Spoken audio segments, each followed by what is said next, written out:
inherited a year and a half ago. People that will remember, you go back 2 years ago, we were paying almost $6 a gallon for gasoline. Right now it's in the threes. Obviously, we've seen a jump with the Iran conflict. When were we paying $6? Still 50. What, well, two and a half years ago.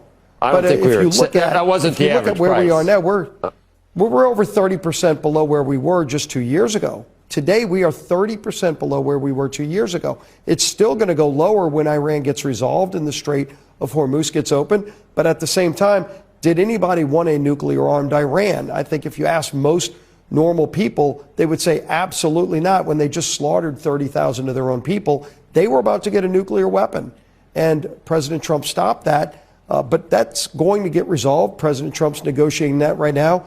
He's negotiated a number of peace deals. They're trying to get a resolution between Russia and Ukraine right now, too. So if you look all across the board, we are lowering inflation. Interest rates have started to come down. They're not where we want to be, by the way. We have a lot of work to do. But do you want to go back to the days where interest rates were in double digits, where inflation was 50% higher than it was today?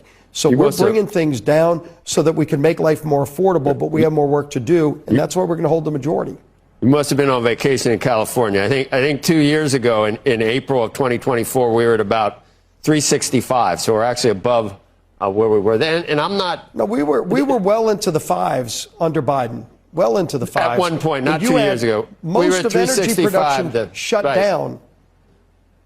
Energy in the Gulf of America was shut down. Alaska was shut down. We opened that up, by the way, in the Working Families Tax Cut. But 2 years ago, the average was production now. Exactly 2 years ago, the average was 365 to 367. And I'm not saying that $4 or whatever it is now, that the long-term goals that we're trying to accomplish in the Middle East, I'm not saying it's not worth it for a brief time, but it's definitely going to hurt people, obviously, this summer.